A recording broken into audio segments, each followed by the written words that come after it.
이 시간 함께 은혜 받으실 하나님의 말씀 누가복음 15장 1절로 끝절까지 말씀 15장 한 장을 다 봅니다. 누가복음 15장 1절로 32절까지 말씀 제가 말씀 봉독해 올리겠습니다. 모든 세리와 죄인들이 말씀을 들으러 가까이 나아오니 바리새인과 서기관들이 수군거려 이르되 이 사람이 죄인을 영접하고 음식을 같이 먹는다 하더라. 예수께서 그들에게 이 비유로 이르시되 너희 중에 어떤 사람이 양 100마리가 있는데 그 중에 하나를 잃으면 99마리를 들에 두고 그 잃은 것을 찾아내기까지 찾아다니지 아니하겠느냐. 또 찾아낸즉 즐거워 어깨에 메고 집에 와서 그 벗과 이웃을 불러 모으고 말하되 나와 함께 즐기자. 나의 잃은 양을 찾아내었노라 하리라. 내가 너희에게 이르노니 이와 같이 죄인 한 사람이 회개하면 하늘에서는 회개할 것 없는 의인 99으로 말미암아 기뻐하는 것보다 더하리라. 어떤 여자가 10드라크마가 있는데 하나를 잃으면 등불을 켜고 집을 쓸며 찾아내기까지 부지런히 찾지 아니하겠느냐. 또 찾아낸즉 벗과 이웃을 불러 모으고 말하되 나와 함께 즐기자. 잃은 드라크마를 찾아내었노라 하리라. 내가 너희에게 이르노니 이와 같이 죄인 한 사람이 회개하면 하늘의 사자들 앞에 기쁨이 되느니라. 또 이르시되 어떤 사람에게 두 아들이 있는데 그 둘째가 아버지에게 말하되 아버지여 재산 중에 내게 돌아올 분깃을 내게 주소서 하는지라. 아버지가 그 살림을 각각 나누어 주었더니 그 후 며칠 안 되어 둘째 아들이 재물을 다 모아가지고 먼 나라에 가 거기서 허랑방탕하여 그 재산을 낭비하더니 다 없앤 후 그 나라에 크게 흉년이 들어 그가 비로소 궁핍한지라. 가서 그 나라 백성 중 한 사람에게 붙어 사니 그가 그를 들로 보내어 돼지를 치게 하였는데 그가 돼지 먹는 쥐염 열매로 배를 채우고자 하되 주는 자가 없는지라. 이에 스스로 돌이켜 내 아버지에게는 양식이 풍족한 품꾼이 얼마나 많은가. 나는 여기서 주려 죽는구나. 내가 일어나 아버지께 가서 이르기를 아버지 내가 아버지와 하늘과 아버지께 죄를 지었사오니 지금부터는 아버지의 아들이라 일컬음을 감당하지 못하겠나이다. 나를 품꾼의 하나로 보소서 하리라 하고 이에 일어나 아버지께로 돌아가니라. 아직도 거리가 먼데 아버지가 그를 보고 측은히 여겨 달려가 목을 안고 입을 맞추니 아들이 이르되 아버지 내가 하늘과 아버지께 죄를 지었사오니 지금부터는 아버지의 아들이라 일컬음을 감당하지 못하겠나이다 하나 아버지는 종들에게 이르되 제일 좋은 옷을 내어다가 입히고 손에 가락지를 끼우고 발에 신을 신기라. 그리고 살찐 송아지를 끌어다가 잡으라. 우리가 먹고 즐기자.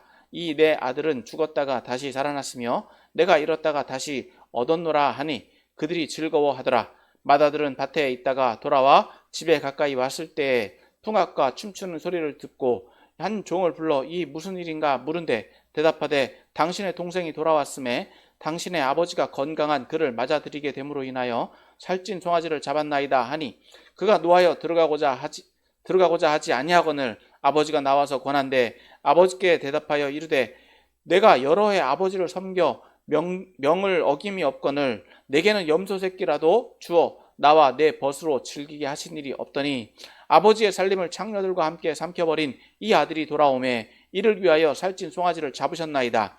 아버지가 이르되 예 너는 항상 나와 함께 있으니 내 것이 다 내 것이로되 이 내 동생은 죽었다가 살아났으며 내가 잃었다가 얻었기로 우리가 기뻐하고 즐거워하는 것이 마땅하니라. 아멘. 할렐루야.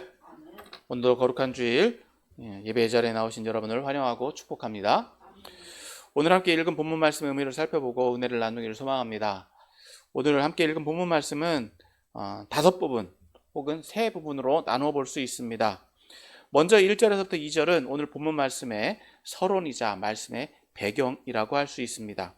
또 3절에서 24절은 이 3개의 비유에 대해서 말씀해 주고 있습니다. 크게 본다면 이 3절에서부터 끝절까지라고 할 수 있겠죠.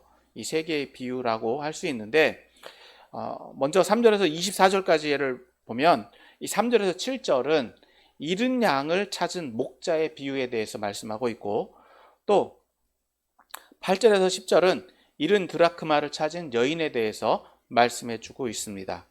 또 11절에서부터 24절은 잃었던 아들을 찾은 아버지의 비유에 대해서 말씀해 주고 있고, 또 25절에서부터 32절까지에 나오는 말씀은 이 세 번째 비유의 연장선에서 이 동생은, 즉 돌아온 동생으로 인하여 기뻐하지 않는 큰아들에 대한 아버지에 대해서 말씀해 주고 있습니다. 다시 말해서 이 세 번째 비유가 두 아들과 한 아버지에 대한 이야기인데, 여기에서는 이 두 아들의 이야기가 둘로 나눠주고 있다라고 볼 수 있는 것입니다. 자, 먼저 이제 본문의 말씀을 좀 더 깊이 살펴보면, 먼저 1절에서부터 2절까지의 말씀을 봅니다. 이 부분은 서론 부분입니다. 즉, 이 본문 말씀의 배경 부분인데, 여기에서는 이 1절에서 세리들과 죄인들이 예수님 앞에 나아왔다라고 말씀하고 있습니다. 자, 이런 상황 속에서 2절에서는 이제 바리새인들과 서기관들이 수군거리기 시작합니다. 자신들끼리 수군거렸는데 예수님을 이렇게 부정적으로 말하기 시작합니다. 이 사람이 죄인을 영접하고 음식을 같이 먹는다.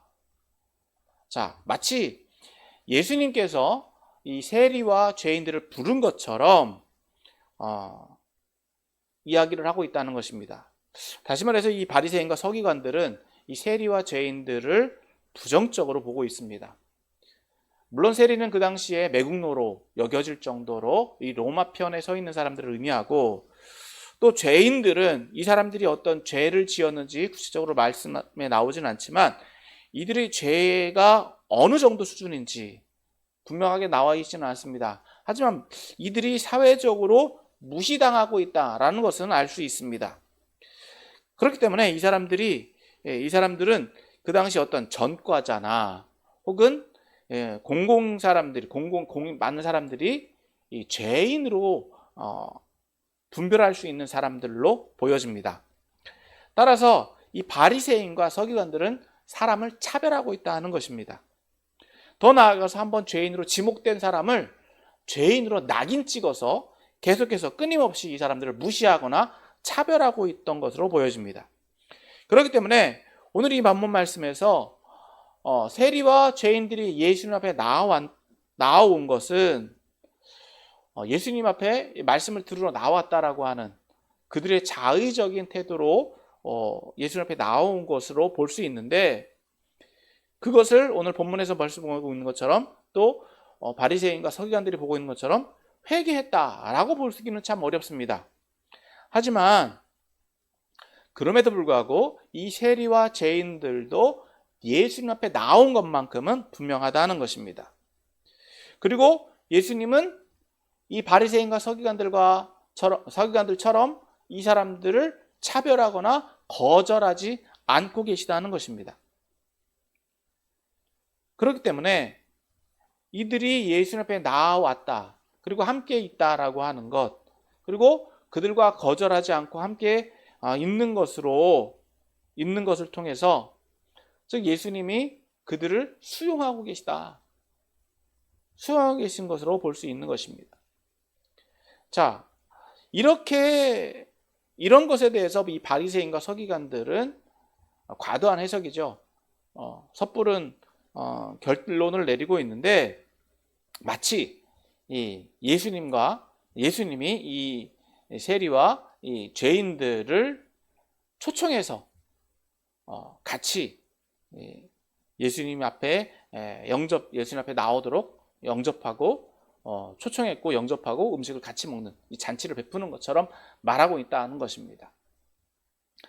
자, 이것에 대해서 이제 오늘 본문에서는 예수님께서는 이 세 가지 비유로 이들에 대해서 말씀해 주고 있는 것입니다. 즉, 첫 번째는 이제 4절에서 7절에서는 잃은 양을 찾은 목자의 비유로 말씀해 주십니다. 자, 4절에서 볼 수 있듯이 한 목자가 있는데 그 목자는 양을 10마리나 가지고 있었습니다. 즉 수가 10마리라고 하는 것은, 10마리의 양을 가지고 있다라고 하는 것은 그가 어느 정도 좀 부유한 수준에 이르고 있다라고 하는 것을 이 상징적으로 보여준다는 것입니다. 자, 그런데 이 100마리 가운데 한 마리를 잃어버렸습니다. 자, 100마리 중에서 한 마리를 잃어버렸다라고 하면 그 목자가 어떻게 행했겠느냐는 것입니다. 그러니까 이 한 마리를 찾기 위해서 그 목자는 99마리를 들에 두고 그 잃은 것을 찾아내려고 찾아다니다라고 하는 것입니다. 자, 가치적으로 본다면 99마리의 가치와 한 마리의 가치를 비교해 본다면 어느 것에 더 큰 가치를 둘 수 있겠습니까? 99마리의 그 가치를 더 둘 수 있겠죠. 그런데 이 목자는 이 99마리를 두고서라도 한 마리를 찾으러 가고, 또 5절에 말씀하고 있는 것처럼 찾아내면 그것으로 인하여서 기뻐하고 어깨에 메고 집에 와서 이 벗과 이웃들을 불러 모아서 자랑한다는 거예요. 즐긴다는 거예요. 내가 잃어버린 양을 찾아내었다라고 하는 것입니다. 즉 이미 99마리가 있는데도 한 마리 잃었던 것을 찾아낸 것이 더 기쁘다. 예수님은 이것을 이렇게 비유해서 설명해 주십니다. 이 비유를 이렇게 설명해 주십니다. 7절입니다. 같이 봅니다.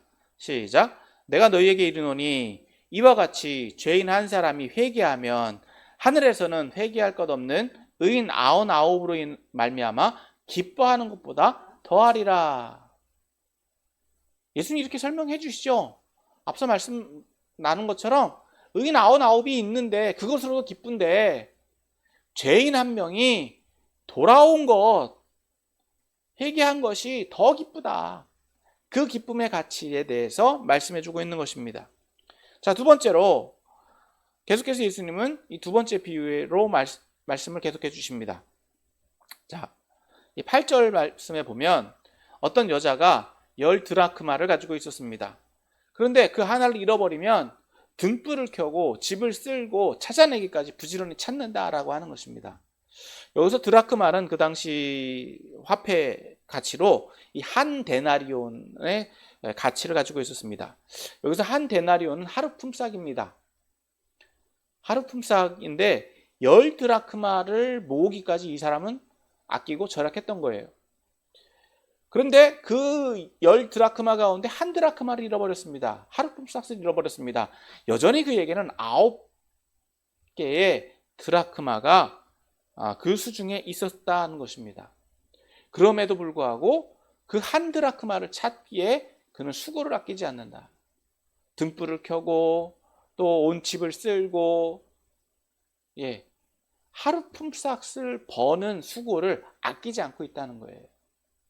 자, 그 하루 품삯을 다시 찾았을 때 그가 보인 반응, 그것은 이제 9절에서 또 말씀하고 있죠.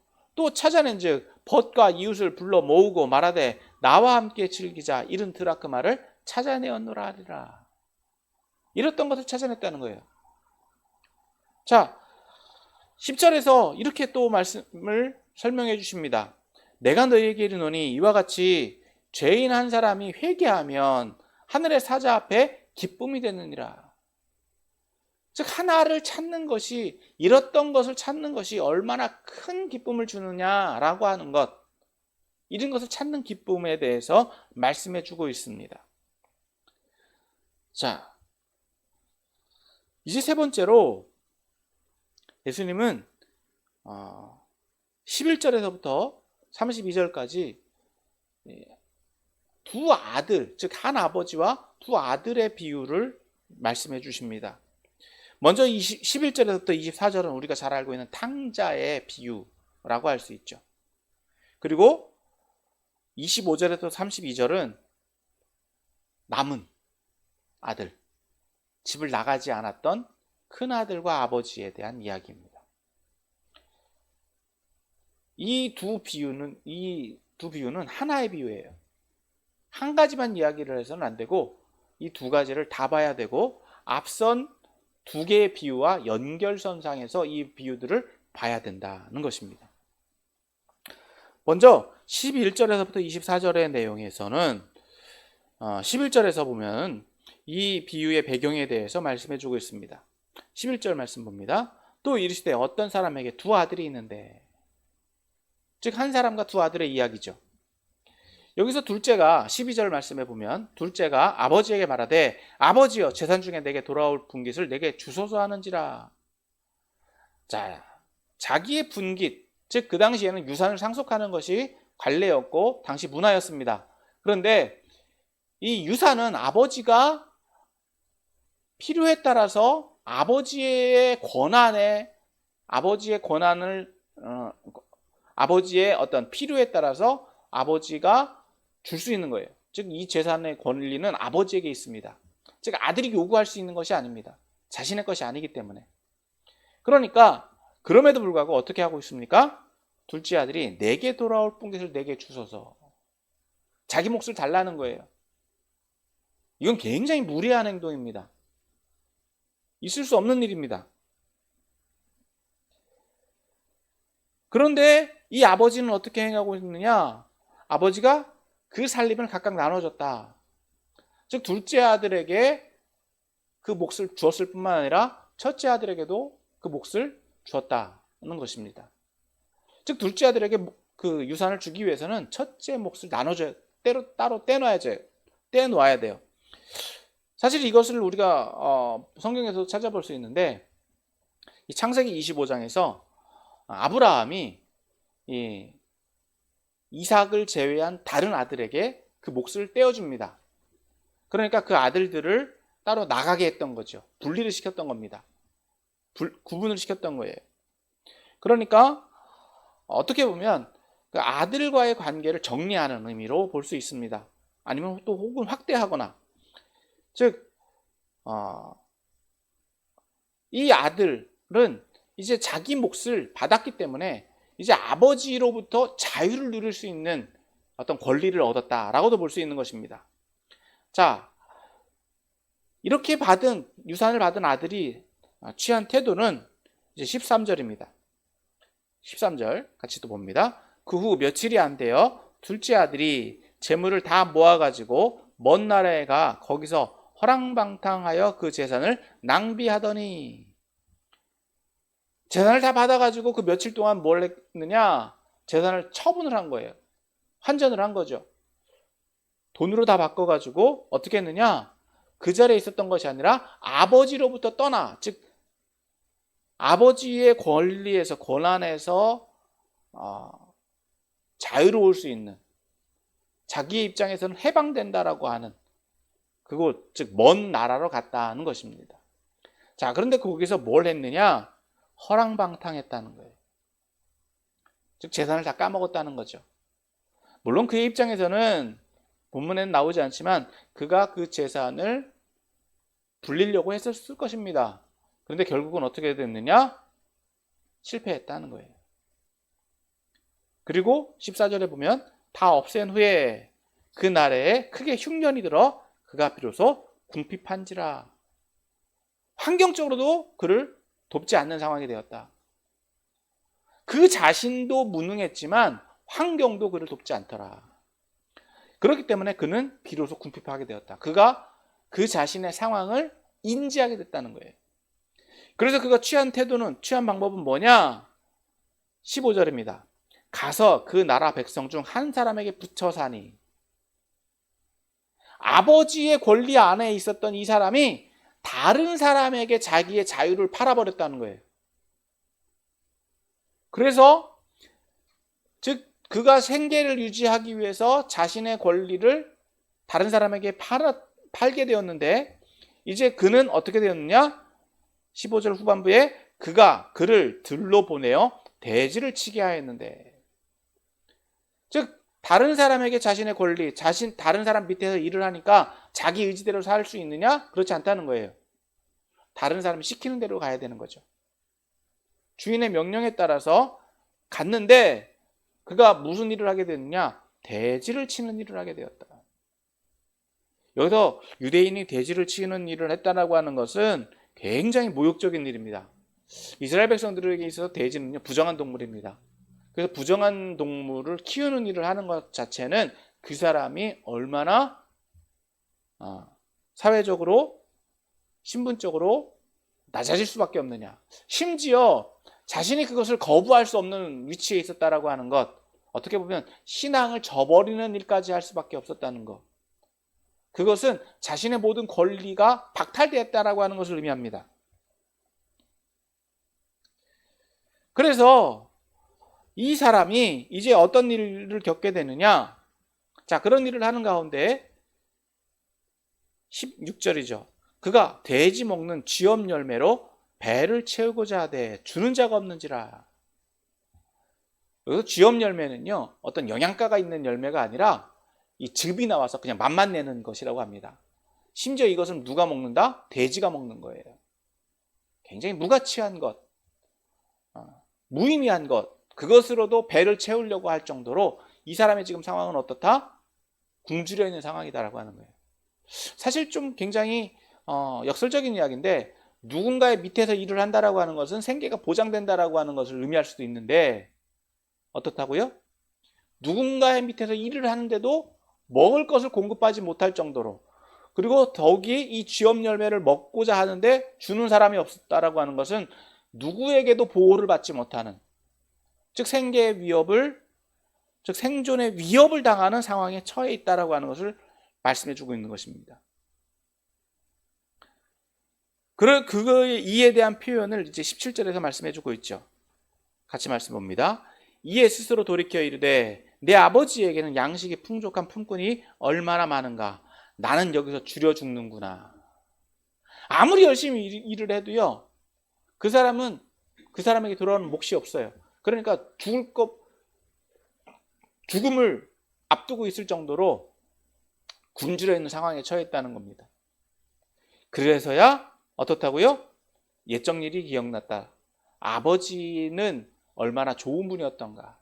자신의 아버지 밑에 있는 품꾼들과 자신을 비교해 봤을 때 그 품꾼들은 오히려 좋은 대우를 받았다는 것을 알게 되었다는 것입니다. 자, 이제 그 아들이 취한 태도는 18절, 19절입니다. 18절, 19절 같이 봅니다. 내가 일어나 아버지께 가서 이르기를 아버지, 내가 하늘과 아버지께 죄를 지었사오니 지금부터는 아버지의 아들이라 일컬음을 감당하지 못하겠나이다. 나를 품꾼의 하나로 보소서 하리라. 즉 이 사람이, 이 아들이 이제 회개의 마음을 품었다는 겁니다. 자, 내가 하늘과 아버지 앞에 죄를 지었다. 즉 자신이 지금 어떤 잘못을 했는지를 알았다는 거죠. 자신의 아버지에게 유산을 청구했다라고 하는 것은 하나님께서 정해주신, 즉 그 법을 어겼다는 거예요. 더 나아가서 아버지에게도 죄를 지었습니다. 즉 아버지를 무례한 사람으로 봐왔고, 무식한 사람으로 봐왔고, 또 아버지를 과도한 사람, 나쁜 사람으로 보았다라고 하는 것입니다. 그런데 그것이 자신이 잘못된 것, 자신이 문제다라고 하는 것을 깨달았다. 그러니까 이제는 나는 아들의 자격이 없다. 아들의 자격을 내가 스스로 내려놓고 나는 어떤 존재로 보여지기를 원하느냐? 품꾼과 같이 여겨지기를 원한다. 그것이 그 사람의 본 마음이었다는 거예요. 자, 이렇게 마음을 먹었을 뿐만 아니라 이제 그 아들은 어떻게 했느냐? 어떤 행동을 취하느냐? 20절입니다. 이에 일어나서 아버지에게로 돌아가니라. 돌아갈 수 있는 권리를 가지고 있었다는 거죠. 그나마. 자, 이제 아버지에게로 돌아가는데 어떤 반응이 보여지느냐? 20절. 자, 아직도 거리가 먼데 아버지가 그를 본즉 측은히 여겨 달려가 목을 안고 입을 맞추니. 아들의 반응은 돌아왔을 따름인데 그것을 받아준 사람은 누구다? 아버지라는 거예요. 부모의 심정을 너무나도 잘 표현해주고 있습니다. 자, 그리고 아버지가 보인 반응은 무엇이냐? 22절, 23절입니다. 아버지는 종들에게 이르되 제일 좋은 옷을 내어다가 입히고 손에 가락지를 끼우고 발에 신을 신기라. 그리고 살찐 소를 끌어다가 잡으라. 우리가 먹고 즐기자. 여기서 제일 좋은 옷을 내어다가 입히라는 것은 이제 대접을 해주라는 거죠. 더 나아가서 손에 가락지를 끼우다라고 하는 것은 이제 그가 존귀 여김을 받는다는 거예요. 더 나아가서 발에 신을 신기다라고 하는 것은 이 사람이 지금 신을도 못 신고 돌아올 정도로 궁핍했다라고 하는 겁니다. 물론 이 말씀을 통해서 어떤 권한, 아들의 권한이 다시 회복되었다, 뭐 이 사람의 신분이 다시 상승되었다라고도 보기도 합니다만, 사실 본문에서 보면 아들의 위치가 바뀐 적은 없습니다. 아들의 지위가 낮아진 적도 없습니다. 여전히 둘째 아들은 둘째 아들입니다. 단지 그에게는 상속권만 상실되었을 따름이에요. 자신에게 부여된 유산만 없어졌을 따름이에요. 여기서 본문에서 보면 이제 아버지는 그 아들이 돌아온 것에만 초점을 맞추고 있습니다. 기뻐하고 있습니다. 자, 그러면서 이제 24절에 아버지의 평가죠. 자, 이 내 아들은 죽었다가 다시 살아났으며 내가 잃었다가 다시 얻었노라 하니 그들이 즐거워하더라. 즉 종들과 함께 즐거워하고 있는 아버지의 모습을 볼 수 있습니다. 자, 여기서 보면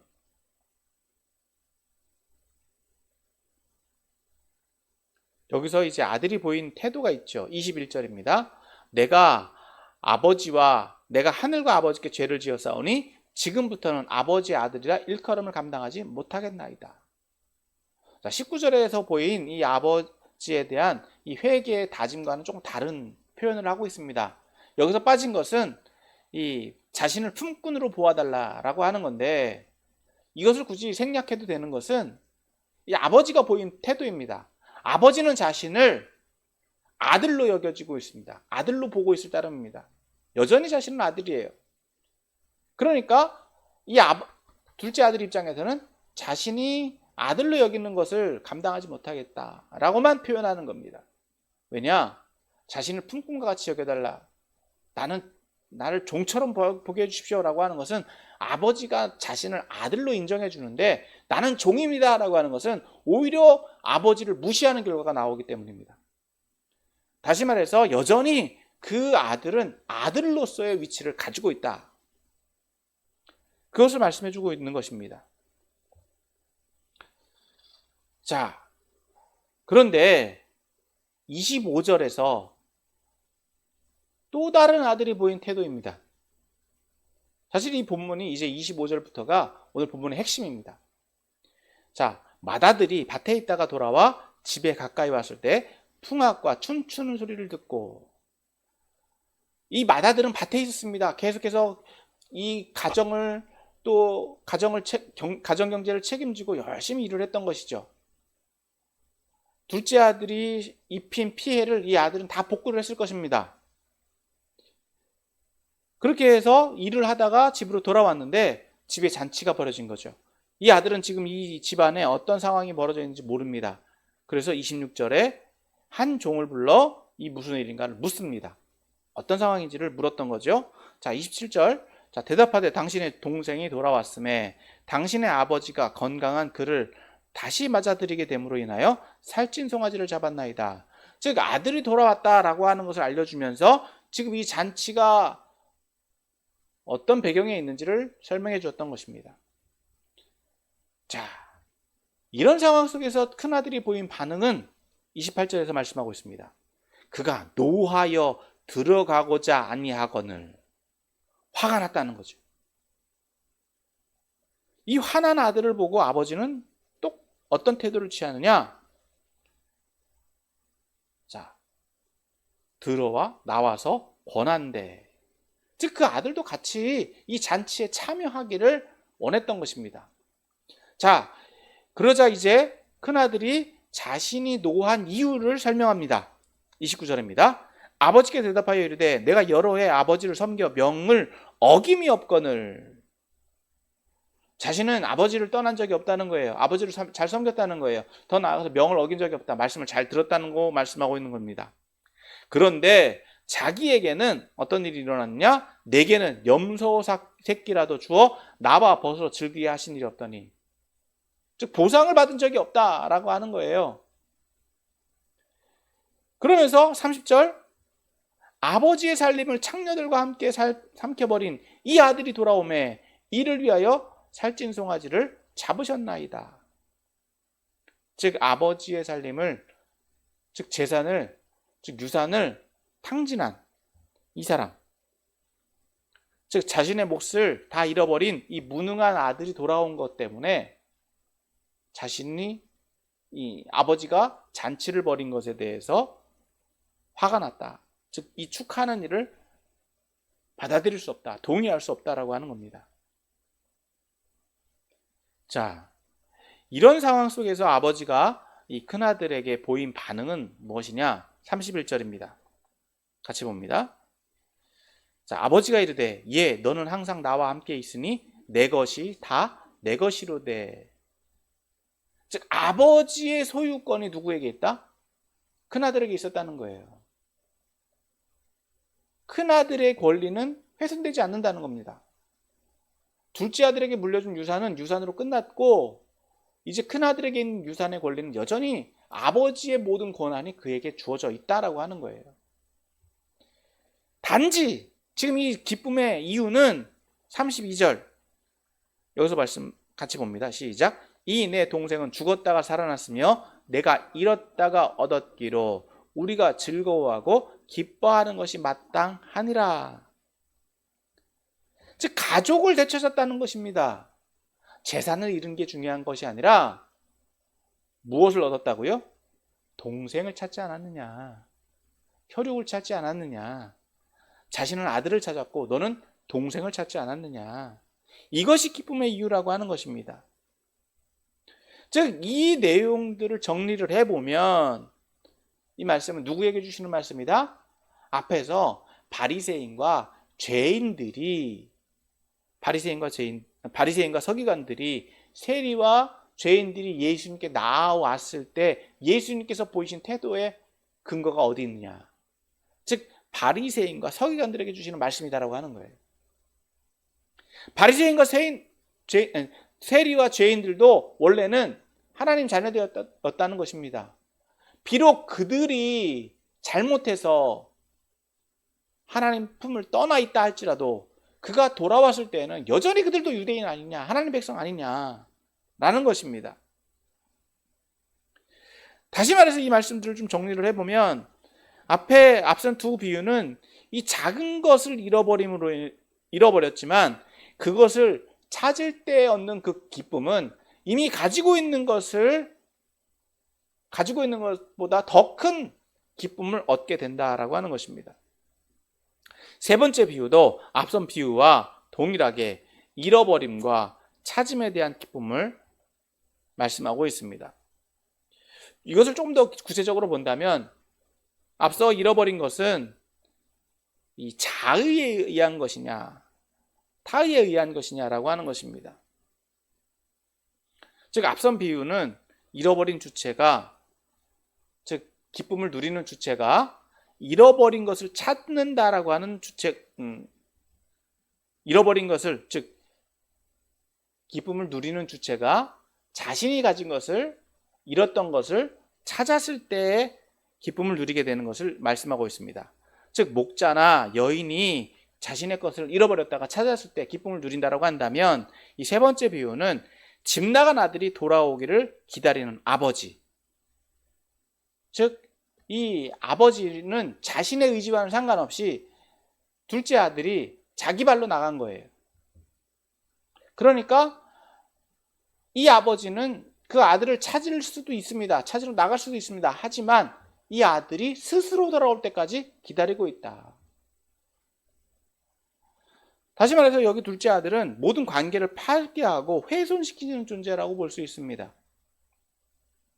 하지만 아버지가 보인 태도는 무엇입니까? 그 아들이 돌아왔을 때 그 아들을 평가하고 비판한 것이 아니라 그 아들을 환영하고 받아들이고 있다. 그것이 당연한 것이다. 그 아들을, 작은 아들을 환영한다라고 해서 큰 아들의 지위와 어떤 권한이 손실되어지느냐? 그렇지 않다는 거죠. 단지 큰 아들은 기뻐하면 된다고 하는 거예요.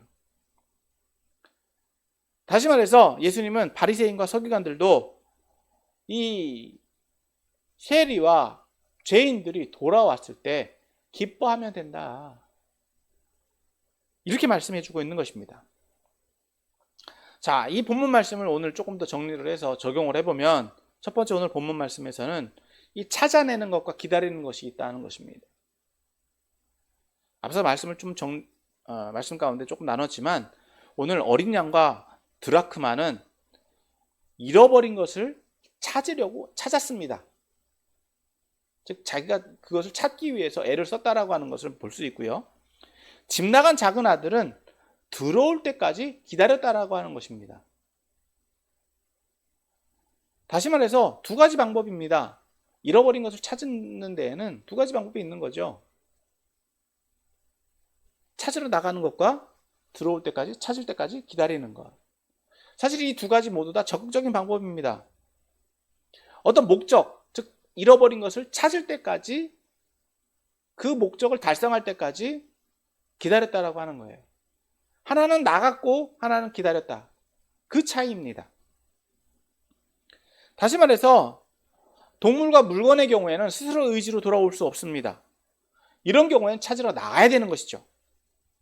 두 번째, 자기 아들은 어떻습니까? 의지를 가지고 있어요. 돌아올 수 있습니다. 그런 경우는 어떻게 했느냐? 그 아들을 배려해서 돌아올 때까지 기다렸다. 즉, 이 두 가지 다 적극적이다라고 하는 것은 찾고자 하는 것이 있을 때는 찾으러 나가야 되고, 기다려야 되는 것이 있을 때는 기다릴 수 있어야 된다라고 하는 거예요. 이 둘 다 적극적인 태도라고 하는 겁니다. 두 번째로 오늘 본문에서 좀 살펴볼 것은 잃어버린 것을 찾는 기쁨이 있다라고 하는 거예요. 오늘 본문에서 여기서 목자는 자신의 잃어버린 양을 찾기 위해 99마리의 양을 두고 잃어버린 한 마리의 양을 찾기 위해 나갔습니다. 또 한 드라크마를 잃어버린 여인 또한 한 드라크마를 찾기까지 부지런히 자신의 집을 청소했습니다. 또 아버지는 집 나간 둘째 아들이 돌아오기까지 기다렸습니다.